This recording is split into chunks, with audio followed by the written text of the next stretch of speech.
Today I want to show you my most favorite 35mm camera and one that I would always recommend to someone starting out in film photography, and that is the Ricoh KR-5.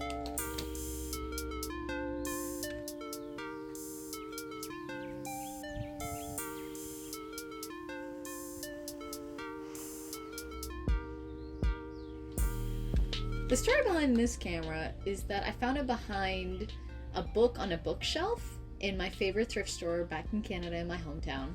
It was my second ever film camera, so I brought this film camera with me everywhere. It's so light and portable, easy to use, it's a no-brainer. What happened to my first ever Ricoh KR-5 Super is that I drowned it. I drowned it in the ocean. I was in Portugal. What a beautiful place to die, in my hands. And I fell into the ocean with one hand with my Ricoh, one hand with my digital Nikon. And somehow when I fell and slipped into the ocean, my hand with the Ricoh just submerged in the water, and the one with my Nikon was in the air. It started rusting on the spot.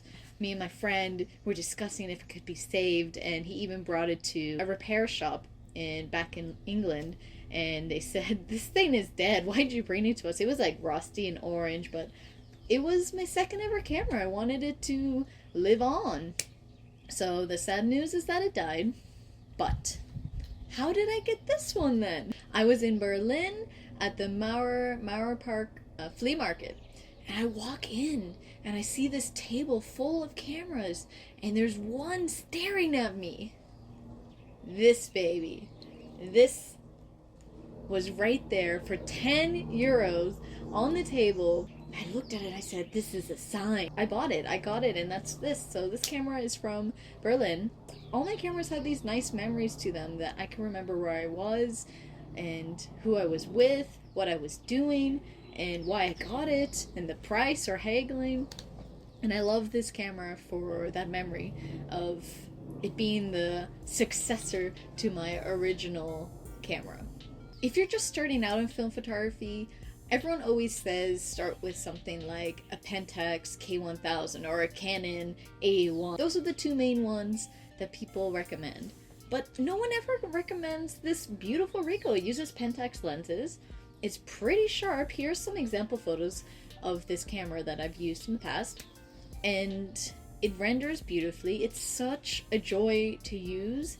This camera has 9 shutter options. It goes all the way up to 1,000th of a second and all the way down to bulb mode. It has a built-in light meter that most always is working because the batteries are still widely available.